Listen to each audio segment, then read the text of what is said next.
"Your sister's moving in." "Don't make a fuss," my parents said over family dinner. They never asked, just packed a truck and showed up. But when the door opened, it wasn't me standing there. It was a stranger with. I'm Mackenzie, 29, and my Seattle apartment isn't just a place, it's my victory trophy after years of struggle. For 3 years, this has been my sanctuary from my controlling parents and entitled sister Brooke. Then came that family dinner when mom and dad dropped their bomb, "Your sister's moving on." Don't make a fuss. Not a question, just a command. They never asked, just packed a truck and showed up at my door. But when it opened, it wasn't me standing there, and their faces absolutely priceless. If you've ever had family walk all over your boundaries, let me know where you're watching from and subscribe to join me on this wild ride. Let me back up and paint you a clearer picture of my life. I've worked at Horizon Creative for 5 years, finally landing a senior graphic designer position last spring.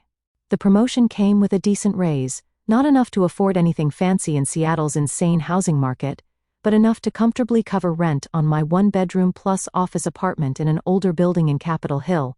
The hardwood floors creak and the pipes sometimes make concerning noises, but the bay window in the living room sold me instantly. I've made it mine with secondhand furniture I've slowly upgraded, plants that somehow haven't died, and walls decorated with both my own designs and art from local creators I admire. This apartment represents something bigger than just a place to sleep. For years I lived paycheck to paycheck, sometimes with roommates I found on Craigslist, other times crashing on my best friend Grace's couch when things got really tight. I ate ramen for dinner more nights than I care to admit. The graphic design industry is competitive, and breaking in meant taking low-paying jobs and dealing with clients who thought exposure was adequate payment. Each rent check I write now feels like a middle finger to everyone who said my artsy career would never support me. My social circle is small but solid. Grace has been my ride or die since college. She's an elementary school teacher with boundless energy and zero filter. We have weekly wine nights where we dissect everything from dating disasters to workplace politics. My coworker Justin frequently joins us, along with his boyfriend Ethan.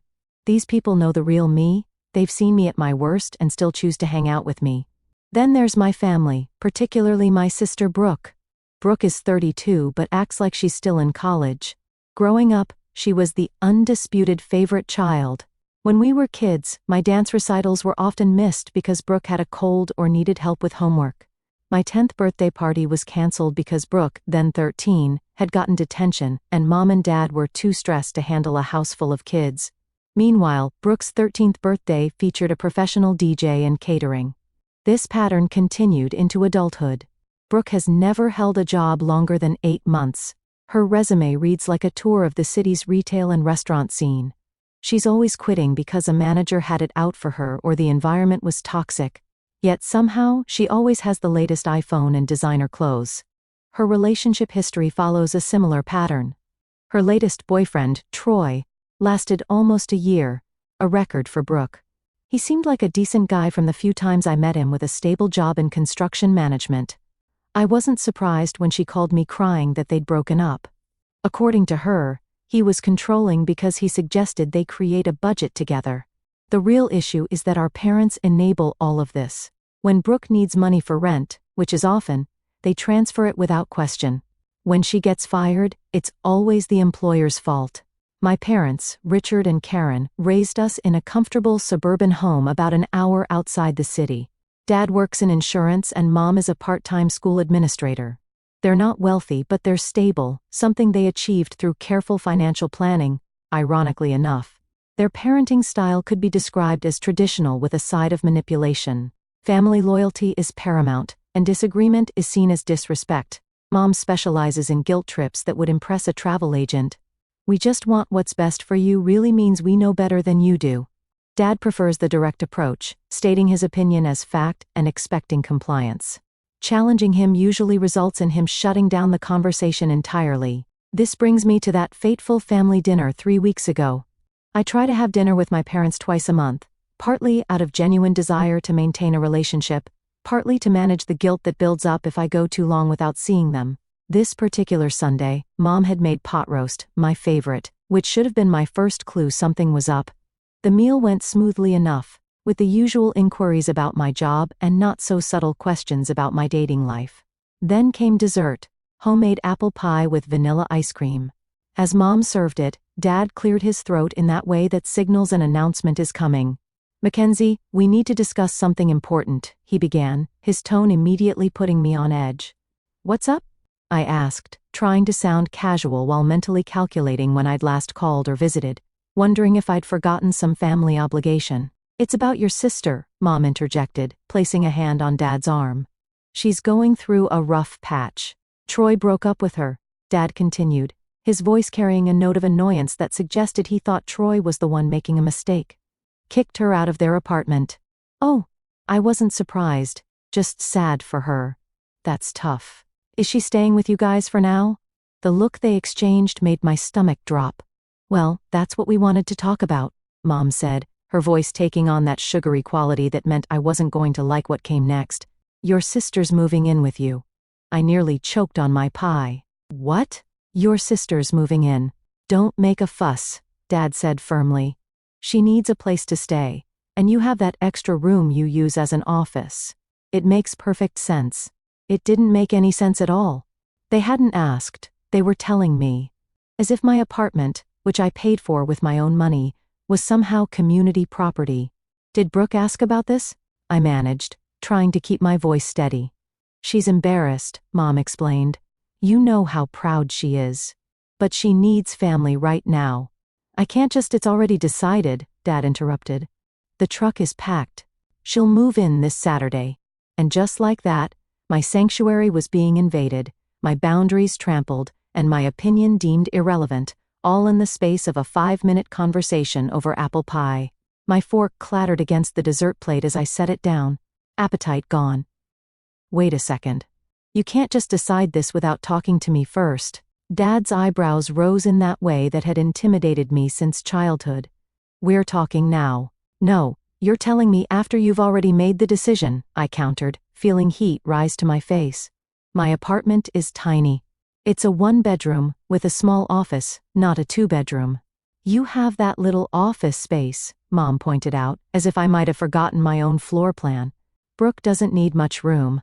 She can make it work." "That's my workspace," I explained, trying to keep frustration from seeping into my voice. "I work from home 2 days a week. All my supplies are there, my drawing tablet, my reference books. You can move that stuff into your bedroom," Dad dismissed with a wave of his hand. "Plenty of people work from their bedrooms." I took a deep breath, trying another angle. "Having another person will increase all my expenses, utilities, internet, groceries. I just got this promotion, but Seattle isn't cheap." "Brooke will contribute," Mom assured me, though her lack of eye contact told me even she didn't believe this. "Once she gets back on her feet?" "And when will that be?" I pressed. "How long is this arrangement supposed to last?" Another exchange of glances between my parents. "Well, we can't put an exact timeline on it," Mom hedged. "Until she's stable again." Which could be weeks, months, years? The last word came out sharper than I intended. "That's what family does," Mackenzie Mom said, her voice taking on that martyred tone I knew so well. "We help each other without counting the cost or watching the clock. I would think you'd want to be there for your sister during this difficult time." Dad leaned forward, elbows on the table. "This isn't a negotiation. Brooke needs help, and you're in a position to provide it. End of discussion." As if summoned by her name, the front door opened and Brooke walked in. Her eyes were red-rimmed, but her makeup was flawless as always. She glanced at the table, immediately reading the tension. "You told her?" she asked quietly, hovering in the doorway like a Victorian heroine about to faint. "We're discussing it," Mom said, reaching out a hand to draw Brooke to the table. Brooke sat down, immediately reaching for her water glass. "I know this is a lot to ask," she said, her voice trembling slightly. "I wouldn't, if I had any other option." "What happened with Troy exactly?" I asked, trying to understand the situation better. Brooke's eyes welled with tears. "He's been so controlling about money lately. Checking all the credit card statements, questioning every purchase. Then he found out about the Nordstrom card and just exploded. Said I had a shopping addiction." She sniffled delicately. "Can you believe that?" "Just because I like nice things. I could believe it actually." This wasn't the first time Brooke's spending had caused problems. Last Christmas, she'd asked to borrow my credit card for one small gift and maxed it out on designer boots and a handbag for herself. "And your apartment?" I asked. "It was in his name," she admitted. "He gave me 2 weeks to find somewhere else." "What about your job at the boutique?" "Last I heard, she was working at an upscale clothing store in the mall." Another tear slipped down her cheek. "They let me go. Something about too many tardies, which is so unfair because the bus is always late." The full picture was becoming clearer. This wasn't just a bad breakup, it was Brooke's life imploding on multiple fronts. Again. "Honey," Mom interjected, "we've already promised Brooke she can stay with you. We would take her in ourselves, but you know your father's allergies have been acting up, and the spare bedroom is being painted." Dad's mysterious allergies always seemed to flare up when it was convenient. The spare bedroom had been being painted for approximately 3 years. "I tried staying with Heather," Brooke added, referring to a friend I'd met once or twice, "but her boyfriend is there all the time, and they fight constantly. I barely slept. And I've already helped her pay off some of her credit card debt," Dad added, as if this contribution absolved him from further responsibility. "The rest she'll handle once she's employed again." The walls were closing in. Every objection I raised was met with a counter, every concern dismissed. The decision had been made before I even walked through their door tonight. "I need to think about this," I finally said, standing up from the table. "This is a big change, and I need some time." "There's nothing to think about," Dad replied firmly. "The truck is rented. We'll be at your place Saturday morning at 9 a.m. I said my goodbyes shortly after, declining offers of leftover pie and additional guilt. The drive home was a blur of frustration and betrayal. My phone buzzed repeatedly with texts from Brooke. "Can't wait to be roomies again. Just like when we were kids. Do you think my queen bed will fit in the office? Should I bring my Vitamix, or do you have a good blender?" Each message increased my anxiety. Memories of sharing a room with Brooke as teenagers flooded back, my journals read, clothes borrowed without asking, and returns stained. Friends monopolized. Now it would be my professional equipment at risk, my carefully cultivated peace disrupted. Instead of going straight home, I pulled into the parking lot of Analog Coffee, a local spot I frequented. I needed to clear my head before returning to the apartment that would soon be invaded. The familiar scent of espresso and the low of conversation helped ground me as I ordered a latte. "Mackenzie? Is that you?" I turned to see Grace sitting by the window, grading papers. The universe was throwing me a lifeline. "Hey," I said, sliding into the chair across from her. "Mind if I join you?" "Please do. These essays on my summer vacation are melting my brain." She pushed the stack aside. "You look like someone killed your cat. What's going on?" And so I told her everything, the words tumbling out in a rush of frustration and panic. Grace listened, her expression shifting from surprise to outrage on my behalf. "They can't just decide this for you," she said when I finished. "It's your apartment, your name on the lease. You know my parents. Once they've made up their minds, then unmake it for them," Grace said firmly. "Tell them no. I've tried saying no to my family. It never works." I stirred my latte absently. Either they wear me down or I give in to avoid the conflict. And now they've already promised Brooke. Grace was quiet for a moment, tapping her pen against her mug. Then her eyes lit up in that way that usually preceded either a brilliant idea or a terrible one. "What if," she said slowly, "the office wasn't available?" "What do you mean?" "I can't remodel in 5 days." "No. But what if someone else was already using it?" She leaned forward. "My cousin Tyler just moved to Seattle for a job at Amazon. He's staying in an Airbnb while apartment hunting. What if you became your temporary roommate?" I blinked at her. "You want me to move a stranger into my apartment to prevent my sister from moving in?" "Not a total stranger. He's my cousin. I've known him his whole life." She pulled out her phone and showed me a photo of a guy about our age with dark hair and glasses. "He's quiet, clean, works long hours, and is desperate for a more affordable place to stay while he looks for something permanent." It was a crazy idea. Completely inappropriate. Potentially disastrous. "Tell me more," I said. Grace's coffee shop suggestions snowballed faster than I could have imagined. By the next evening, I was sitting across from Tyler at a Thai restaurant near my apartment. conducting what felt like the world's most rushed roommate interview. "I really appreciate you considering this," Tyler said, pushing his glasses up slightly. "The Airbnb prices here are insane, and everything happened so fast with a job offer that I didn't have time to secure housing first." Tyler was tall and lanky with a quiet voice that matched Grace's description of him. He worked as a software developer and had just started at Amazon after relocating from Chicago. Unlike the image of the typical tech bro, he seemed thoughtful and a bit reserved. "Grace speaks very highly of you," I said, picking at my pad thai. "But I should be upfront, this would be a temporary arrangement. The office is small, and while there's a futon that folds out to a full bed, it's not exactly spacious." "That's more than fine," he assured me. "I'm planning to find my own place within a couple of months anyway. I just need time to get to know the neighborhoods and save up for the ridiculous deposits around here." We discussed practical matters: rent. He offered more than I expected: utilities, kitchen privileges, bathroom scheduling. The more we talked, the more reasonable the idea seemed. Tyler worked long hours and mentioned he often stayed late at the office. He wasn't much of a cook, but was scrupulous about cleaning up after himself.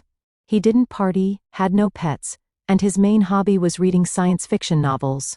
"I should also mention," I said, lowering my voice slightly, "the real reason I need a roommate quickly is complicated.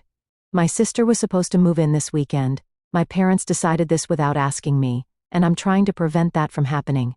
Instead of the judgment I half expected, Tyler nodded understandingly. "Grace mentioned something about family pressure. I get it. My mom still tries to plan my life from 1,000 miles away. You don't think it's terrible of me to block my sister?" He considered this before answering. "I think it's your apartment and your life. Sometimes family doesn't understand boundaries." By the end of dinner, I had a new temporary roommate. Tyler came by the next evening to see the apartment, and by Wednesday, just 3 days after that fateful family dinner, he had moved in his essentials: clothes, laptop, books, and not much else. The office transformation happened quickly. I consolidated my work materials, moving my drawing tablet and most important supplies to a corner of my bedroom. It wasn't ideal, but it was workable for the short term. Tyler helped rearrange the furniture to maximize the small space, and by Wednesday night, the office had become a functional, if compact, bedroom. Meanwhile, my phone continued to buzz with messages from my parents and Brooke. I responded vaguely, neither confirming nor denying Saturday's moving plans. Dad called twice, but I let it go to voicemail, texting later that I was in meetings. I knew I was only delaying the inevitable confrontation, but each day gave Tyler more claim to the space. "You'll have to tell them eventually," Grace pointed out during our Thursday wine night, which we'd relocated to her apartment to give Tyler some space. "I know," I sighed, refilling our glasses. "I'm planning to call them tomorrow night. I just needed to get everything settled first." "How's it going with Tyler? Any red flags?" I shook my head. "Honestly, he's the perfect roommate so far. He makes virtually no noise, cleans up after himself, and even brought home a French press coffee maker for the kitchen as a thank you gift." "Told you he was a good egg," Grace said, looking smug. "The quiet ones often are." "It's weird though," I admitted. "I've spent 3 years creating this perfect solo space, and now in the span of a week I've got a roommate. Even if it's to prevent a worse roommate situation, sometimes the devil you choose is better than the devil thrust upon you," Grace said with mock wisdom. "Or in this case, the angel you choose versus the demon sister." "Brooke's not a demon," I said automatically, the lifetime habit of defending my sister kicking in despite everything. "She's just a lot of trouble," Grace muttered into her wineglass. Back at my apartment that night, I found Tyler reading on the couch, a cup of tea on the coffee table. He started to get up when I entered. "Don't move on my account," I said. "There's plenty of room." He settled back down as I kicked off my shoes. "How was wine night?" "Therapeutic," I answered, flopping into the armchair. "Grace sends her love, by the way. She texted earlier to make sure I wasn't secretly an axe murderer," he said with a small smile. "Apparently she's having second thoughts about setting you up with a relative stranger." "Are you?" "An axe murderer, I mean. Not currently," he replied. "Too much effort. I prefer my job's slower method of soul destruction." I laughed, surprised by his dry humor. "First week at Amazon that bad? Let's just say I understand why they have crying rooms." He marked his place in his book, How about you? Ready for tomorrow's family confrontation? I groaned. Not even slightly. Part of me is tempted to just not be here when they arrive. Would that help in the long run, though? No, I admitted. It would just delay the inevitable, and probably make it worse. I chewed my lip thoughtfully. I should call them tonight, give them a heads up. Want me to make myself scarce for that conversation? I considered the offer, then shook my head. No need. I'll take it in my room. But I didn't make the call that night or the next morning. Each time I picked up my phone, I found a reason to put it down again. I told myself I was waiting for the right moment, but in truth, I was avoiding conflict just as I always had. Friday evening arrived with still no direct communication about the changed situation. Tyler and I were sharing a pizza and watching a documentary when my phone buzzed with a text from my mother. Don't forget, we'll be there at 9 a.m. tomorrow with Brooke's things. Please make sure the office is cleared out. Love you? I stared at the message, anxiety churning in my stomach. Tyler glanced over, raising an eyebrow. They're still coming tomorrow, I said, showing him the text. I never told them. What are you going to do? I took a deep breath. I guess I'll be having an unexpected family reunion in the morning. Do you want me to be out for that? Tyler asked. I can make myself scarce for a few hours. I considered this, then made a decision that would change everything. Actually, if you don't mind, I'd like you to be here. I straightened my shoulders. In fact, I think you should answer the door. Saturday morning arrived with gray skies and a steady drizzle, typical Seattle weather that matched my mood perfectly. I'd barely slept, rehearsing conversations in my head and imagining worst-case scenarios. Tyler and I were having coffee at the kitchen counter, an island of calm before the storm. You sure about this? He asked, glancing at the clock. It was 8:45 a.m. No, I admitted, clutching my mug like a lifeline. But I'm out of options and time. We could still call them, he suggested. Give them a heads up. I shook my head. They just try to talk me out of it or worse, show up anyway and demand that you leave immediately. At least this way, they'll be too shocked to have a prepared response. Tyler nodded, adjusting his glasses. For what it's worth, I think you're doing the right thing. Standing up for yourself isn't wrong, even if it feels uncomfortable. The doorbell rang at 8:52 a.m., earlier than expected. My heart jumped to my throat. They're early, I whispered unnecessarily, panic rising. Through the window I could see my parents' silver SUV double parked in front of the building. Behind it was a small rental truck that presumably contained Brooke's possessions. Tyler sat down his coffee. I can still stay in the room if you'd rather handle this yourself. For a brief moment, I was tempted to take the offer, to fall back into old patterns and handle the conflict alone. But something had shifted in me over the past week. Perhaps it was the realization that I'd found the courage to take control of my space in a different way. Or maybe it was the simple fact of having an ally present. No, I said firmly. Answer the door. Tyler nodded and walked calmly to the entrance, while I positioned myself just out of immediate sight in the kitchen.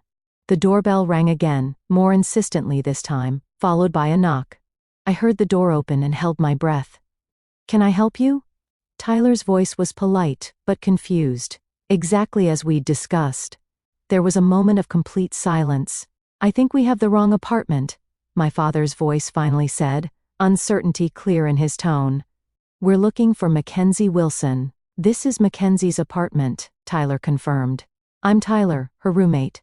Another beat of silence, followed by my mother's voice. Roommate? There must be some mistake. We're her parents. This is her sister Brooke. I could picture the scene perfectly, my father's face reddening, my mother's bewildered expression, Brooke's mouth hanging open in shock. It was time to make my appearance. I stepped around the corner and into view. Hi, Mom, Dad, Brooke, you're early. My father's eyes darted between Tyler and me, confusion morphing rapidly into anger. What's going on here? Who is this man?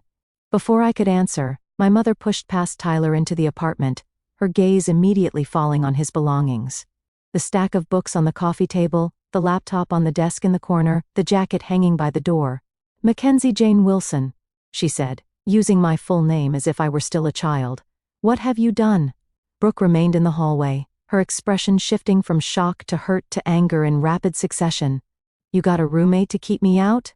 Her voice rose on the last word, causing the door to apartment 4B to crack open as my neighbor Mrs. Garcia peeked out curiously.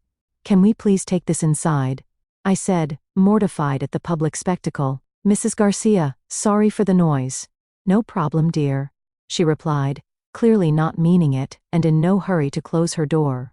My father stepped into the apartment, his posture rigid. "Young man," he addressed Tyler directly, "I don't know what Mackenzie has told you, but there's been a misunderstanding.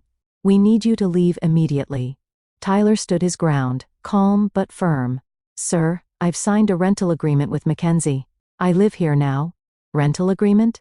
My father's voice rose. "Mackenzie, what is he talking about?" Brooke chose this moment to enter the drama fully, dropping dramatically onto the hallway floor. "I'm going to be homeless," she wailed. "My own sister would rather have a total stranger than help family." A door across the hall opened, and now Mr. Peterson was watching too. "Perfect. Is everything all right out here?"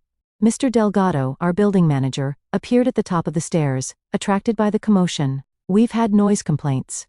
5 minutes into this confrontation, and I'd already managed to involve half the building." My father was staring daggers at Tyler. My mother was inspecting the apartment like she was cataloging violations. Brooke was creating a scene in the hallway, and the neighbors were getting a free Saturday morning show. "Everything's fine," I said to Mr. Delgado. My voice strained. "Family discussion. We're taking it inside now." "Please do," he replied firmly, "or I'll have to ask your visitors to leave the premises." "Everyone inside," I said, gesturing to my family. Now, reluctantly, they complied. Tyler closed the door, mercifully shutting out the curious neighbors.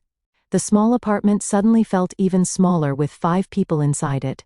"Sit down," I said, pointing to the couch and armchair. "Please." My parents took the couch while Brooke, after a dramatic sniffle, perched on the arm of the couch as far from them as possible. Tyler moved to stand by the kitchen counter, giving us space while remaining present.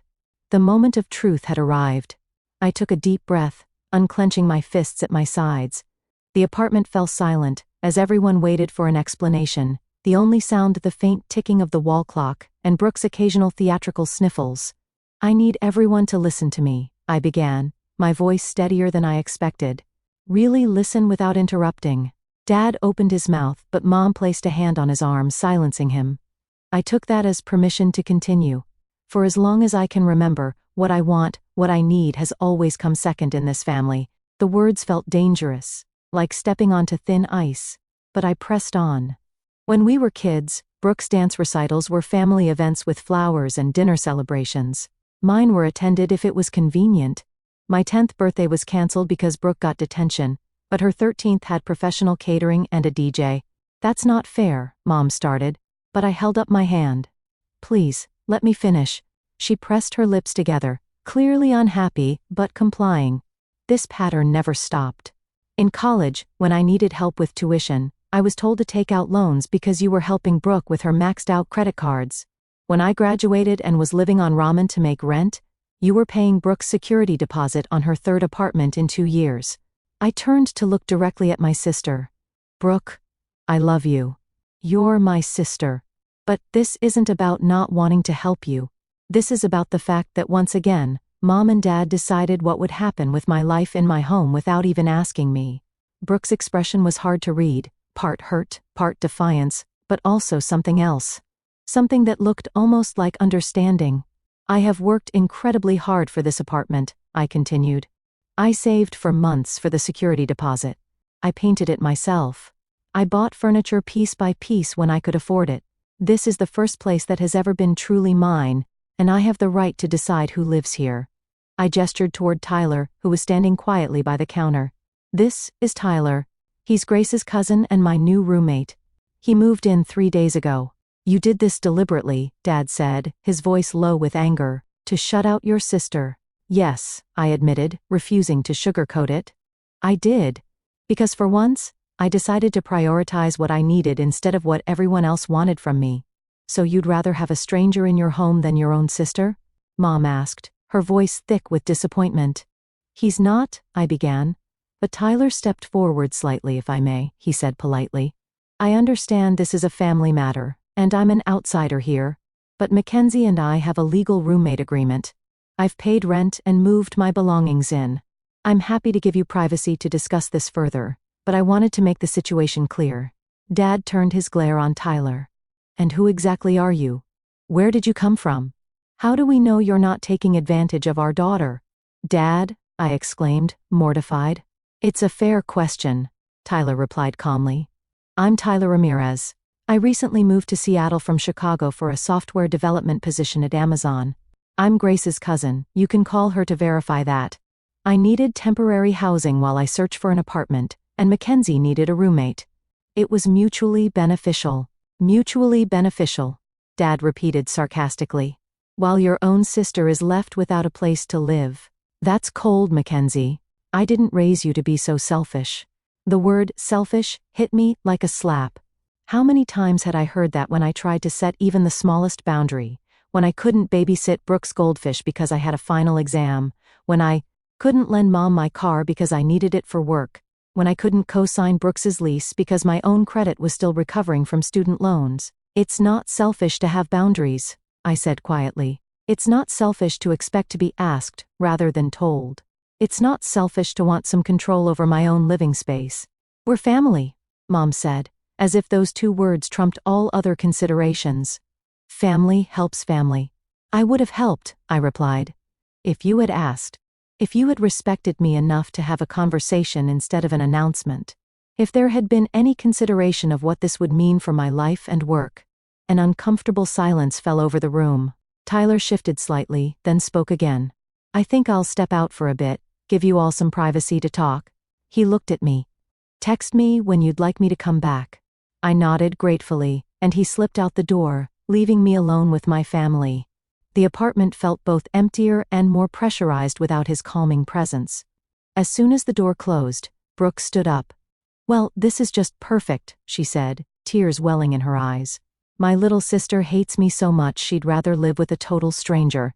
I don't hate you, Brooke, I sighed, suddenly exhausted. This isn't about you, not really. It sure feels like it's about me, she shot back. Where am I supposed to go now? The truck is rented. All my stuff is packed.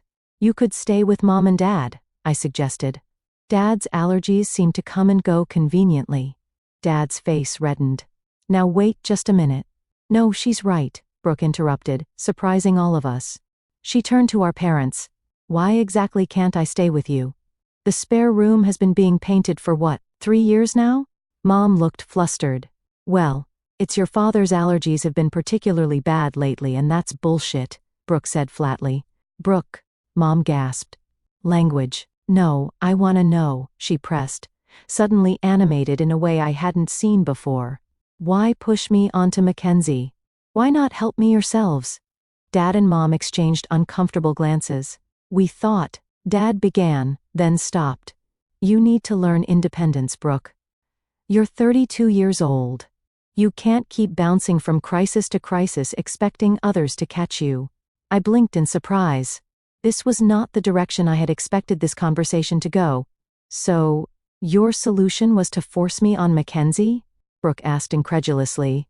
How exactly does that teach me independence? We thought. Mom tried again. You and your sister could support each other. She's always been so responsible and you could help with rent. The truth dawned on me slowly, then all at once. You weren't trying to help Brooke by sending her to me, I said quietly. You were trying to help yourselves. You're tired of bailing her out, but you feel too guilty to cut her off completely. So you thought you'd make her my responsibility instead? The silence that followed confirmed my suspicion. For the first time, I saw my parents not as the all-powerful authorities of my childhood, but as flawed, tired people who had run out of solutions. Brooke laughed, a short, bitter sound. Wow, so nobody actually wanted me. That's just great. She turned away, wiping at her eyes, and I felt a surge of sympathy despite everything. For all her drama and self-centeredness, this had to hurt. I'm going to wait in the car, she said, voice thick with tears. Figure out what you're doing with my stuff. She walked out, closing the door with surprising gentleness behind her. The three of us remaining sat in uncomfortable silence for a long moment. We were trying to do what's best for everyone, Mom finally said, her voice small. By making decisions for everyone without consulting them, I replied. That's not doing what's best. That's doing what's easiest. Dad sighed heavily, suddenly looking older than his 58 years. We've supported Brooke through 3 evictions, 5 job losses, and more relationship drama than a soap opera. We're exhausted, Mackenzie. We thought maybe if she had your influence. So you volunteered me for the job without asking, I finished for him. Because it's easier to steamroll me than to set boundaries with Brooke. Neither of them denied it. I'm not going to be your solution, I said firmly. I love you both, and I love Brooke, but I won't set myself on fire to keep everyone else warm. Not anymore. Dad stood up abruptly. We should go. Figure out what to do with the truck and Brooke's things. Mom followed his lead, gathering her purse. This isn't like you, Mackenzie. The daughter I raised would never let her sister struggle. The guilt trip was so predictable, I almost laughed. The daughter you raised is standing right here, Mom. I'm just finally speaking up for myself. They left with minimal goodbyes, the atmosphere thick with disappointment and unresolved tension. As the door closed behind them, I sank onto the couch, emotionally drained, but also experiencing a strange, light feeling I eventually recognized as relief. The confrontation I'd feared for so long had happened, and I was still standing. The apartment was still mine.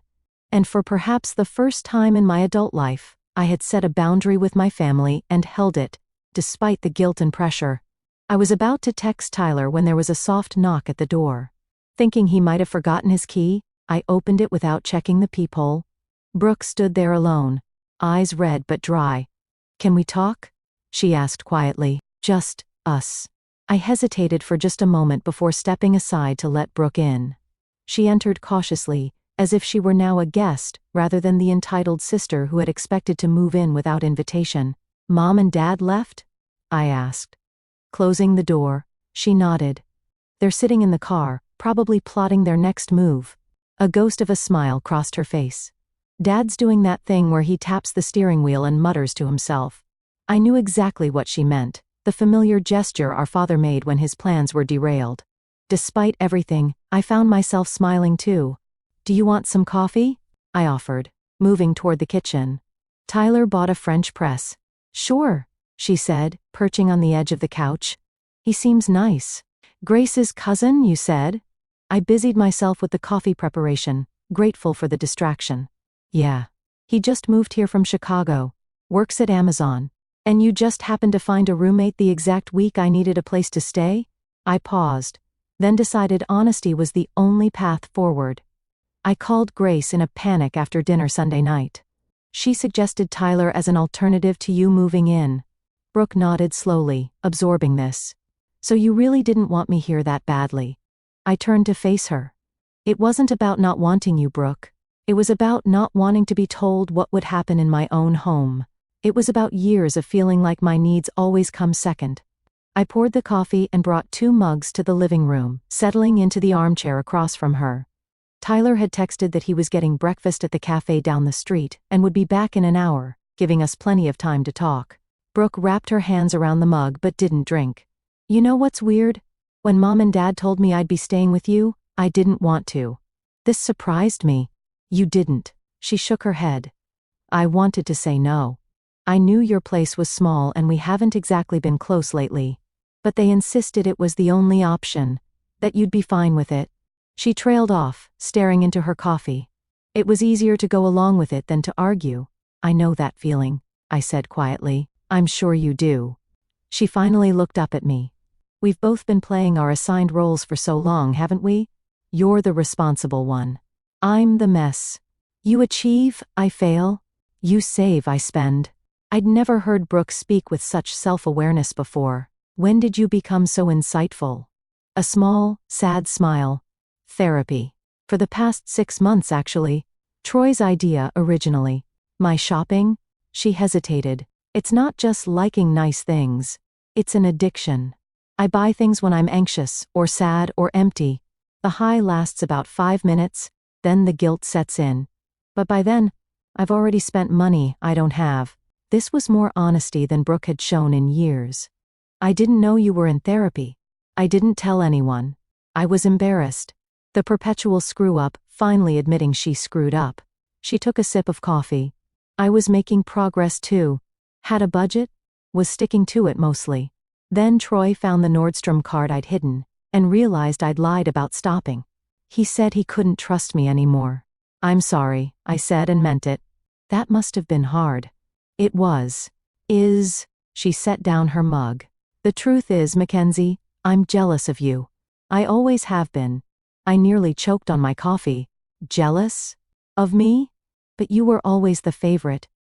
The favorite screw-up, she corrected. They expected nothing from me and everything from you. And you delivered. Good grades, solid career, financial independence. Meanwhile, I'm 32 and back to square one again. I'd never considered our family dynamic from this perspective before. Had my resentment of being held to higher standards blinded me to the damage done by expecting nothing of Brooke? For what it's worth, I said carefully, I was always jealous of how easily things seemed to come to you. The social stuff, making friends, dating. You were always the fun one, the pretty one. Brooke laughed. God, we're a mess, aren't we? Each envying what the other had, neither of us seeing the whole picture. A comfortable silence fell between us, more honest than any conversation we'd had in years. So what now? I finally asked, what are you going to do? She sighed. I don't know. I can't stay with Mom and Dad. That would be a disaster for my therapy progress. Most of my friends are partiers who would be terrible influences. What about Heather? You mentioned staying with her before. She and her boyfriend broke up 2 days ago. He moved out, but she can't afford the rent alone. She's looking for a roommate, actually. Brooke looked thoughtful. I hadn't considered it because Mom and Dad were so set on me staying with you, but maybe that could work, I encouraged. You said you were friends, right?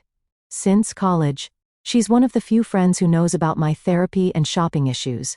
She'd be supportive, not an enabler. I could see the wheels turning in Brooke's mind as a plan began to form. Her place is closer to downtown too, which would be better for job hunting. Speaking of which, I ventured, what kind of job are you looking for? Brooke tucked her hair behind her ear, a gesture I remembered from childhood when she was feeling uncertain. I've been thinking about that a lot, actually. I'm good with people, even if I've been unreliable in the past. My therapist suggested looking into something with more structure, maybe administrative work. I might know someone, I said. One of our clients at Horizon is always looking for front desk staff. The pay isn't amazing, but it's steady, and they're pretty flexible if you're upfront with them. Brooke's eyes widened slightly. You'd recommend me? After everything. You're my sister, I said simply.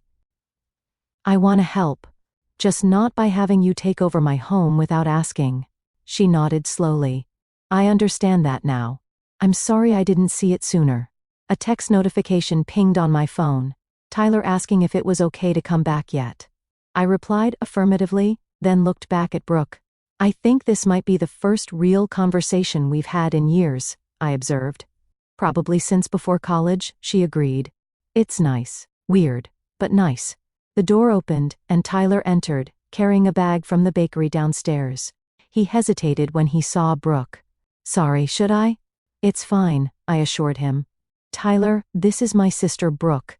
Brooke, this is Tyler, the roommate Brooke said, standing to shake his hand. Sorry about the drama earlier. Tyler accepted her handshake with a polite smile. Family is complicated. I get it. I should go, Brooke said. Mom and Dad are probably wondering what's taking so long, and we need to figure out what to do with all my stuff in the truck. Let me know about Heather, I said, and I'll email my contact at Meridian Publishing on Monday about that position. Thanks, she said, and after a moment's hesitation, stepped forward to give me a quick, awkward hug for the coffee and everything else.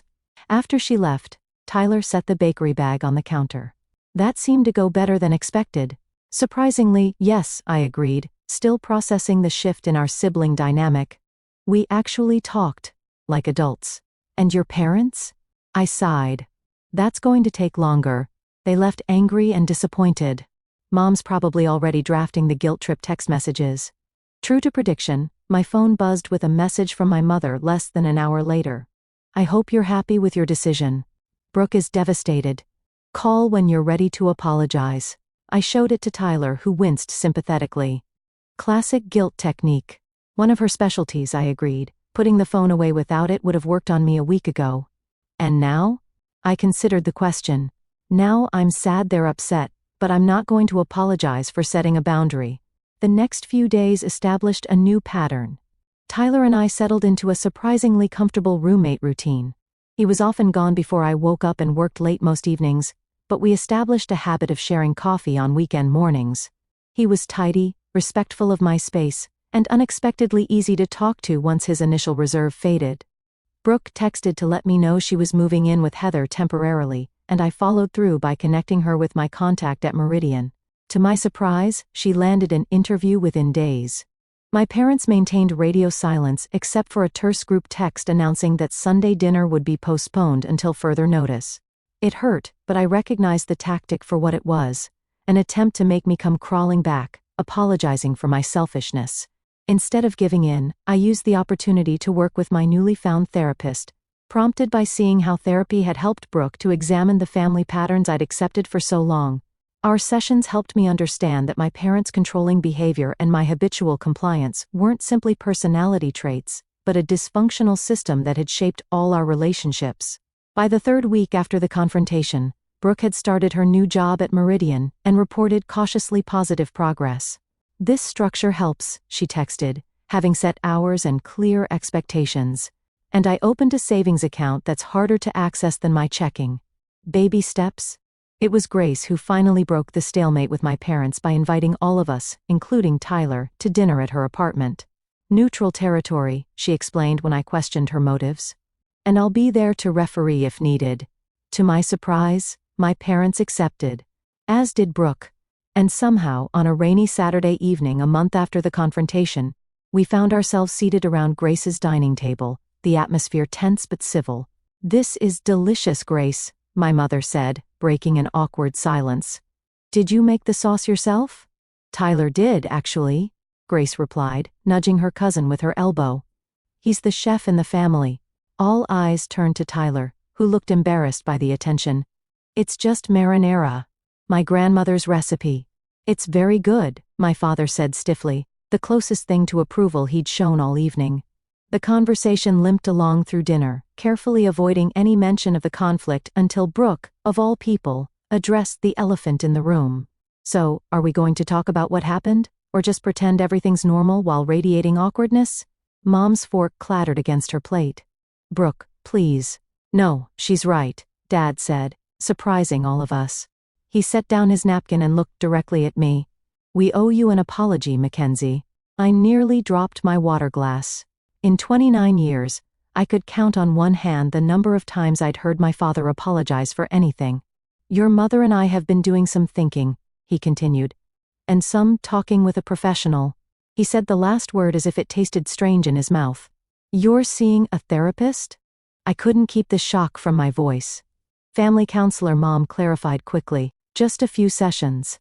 Pastor Jim recommended it." "The point is," Dad pressed on, "we've recognized that we may have been overly directive in our approach." "Controlling," Brooke translated.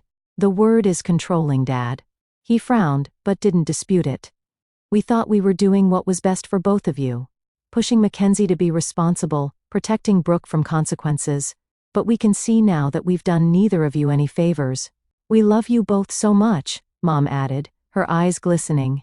"We never meant to hurt either of you. We know that," I said softly, reaching across the table to touch her hand. "But impact matters more than intent sometimes." She nodded, squeezing my hand. "We're trying to learn that. It's not easy to change at our age." "Tell me about it," Brooke said with a wry smile. "I'm having to unlearn 3 decades of bad habits." The tension in the room had eased, replaced by something tentative but hopeful. We weren't fixed, not by a long shot, but we were talking, really talking, perhaps for the first time. As I looked around the table, at my sister with her new determination, my parents with their halting attempts at change, Grace with her satisfied smile at seeing her plan work, and Tyler, the catalyst who had unknowingly set this whole transformation in motion, I felt something shift inside me. The anger and resentment that had fueled my stand against my family was mellowing into something more sustainable, a quiet, steady conviction in my own worth and boundaries. We had a long way to go, but for the first time, it felt like we were all walking in the same direction.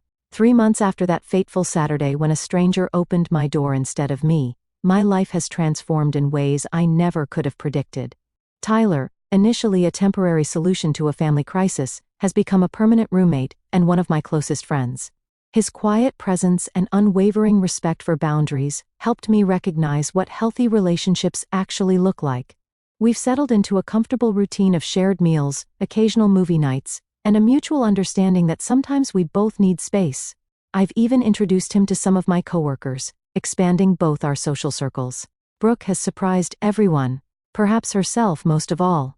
After starting at Meridian Publishing, she received her first performance review with no tardiness or absences, a personal record. She and Heather signed a year-long lease on their apartment, and Brooke has maintained her therapy appointments consistently. She still struggles with her shopping impulses, especially during stressful periods, but now she texts me when she feels the urge instead of surrendering to it. Last week she proudly showed me her savings account balance, modest but growing steadily. My parents have been the slowest to change, which is understandable. Decades of established patterns don't transform overnight, but they're trying in their way. The family counseling sessions continue, and they've made visible efforts to respect my boundaries. Sunday dinners resumed after a 6-week hiatus, now with new ground rules: no unsolicited advice, no criticism disguised as concern, and, most importantly, no decisions made for others. The first dinner was awkward, with Mom visibly biting her tongue several times and Dad retreating into silence when uncomfortable topics arose. But each gathering has gotten progressively easier. Last Sunday, Dad actually asked for my opinion on his retirement investment strategy, instead of telling me what I should do with my own finances. A small step that felt monumental. My own healing journey has been more internal but no less significant. Through therapy, I've begun to recognize how avoiding conflict had become my default mode, even outside my family. I said yes to projects I didn't have time for, accepted blame that wasn't mine, and swallowed my opinions to keep peace. Learning to stand firm without aggression or apology has transformed not just my family relationships, but my professional life as well. Last month I negotiated a proper raise instead of accepting the initial offer with gratitude, something the old Mackenzie would never have dared. What I've come to understand is that true family, true connection of any kind, must be built on respect for each other's autonomy. The idea that family means sacrificing your needs for others is a harmful myth that serves no one. My parents thought they were showing love by solving problems for us, but they were actually preventing us from developing the skills to solve our own problems. Brooke thought she was being loved when she was actually being infantilized. And I thought being a good daughter meant compliance, when what my family really needed was my honest voice. Sometimes the most loving thing we can do is to let people face the consequences of their choices. It's not cruelty, but respect for their capacity to grow. When I refused to let Brooke move in, it wasn't rejection, but an opportunity for her to find her own solution, which she did, one that has served her better than our parents' plan ever would have. The irony isn't lost on me that my parents' attempt to force their solution actually catalyzed positive change for everyone involved. Their unwelcome truck parked outside my building that rainy Saturday morning didn't deliver what they intended, but it delivered exactly what we all needed, a crisis that forced us to confront patterns too long ignored. I look around my apartment now, still my sanctuary, though differently configured with Tyler's books mingling with mine on the shelves, and feel a peace that comes not from avoiding conflict but from surviving it. From standing in my truth and discovering that relationships that can't withstand honesty aren't relationships worth preserving in their current form. The journey continues, of course. Old habits resurface, especially in moments of stress. Mom still occasionally slips into guilt trip mode. Dad still struggles to express vulnerability. Brooke still has days when the shopping apps call her name, and I still sometimes find myself swallowing words I should speak. But now we recognize these patterns when they emerge, and that recognition alone is powerful. If you're facing similar struggles with family boundaries, know that standing firm isn't selfish. It's often the most loving choice you can make, both for yourself and for those who need to grow. Have you ever had to set a difficult boundary with family? How did it change your relationships? Share your experiences in the comments below, and don't forget to like and subscribe if this story resonated with you. Remember, sometimes the hardest conversations lead to the most healing outcomes, and the most uncomfortable growth leads to the most authentic connections. Thank you for witnessing my journey, and I wish you courage on your own path to healthy boundaries and genuine relationships.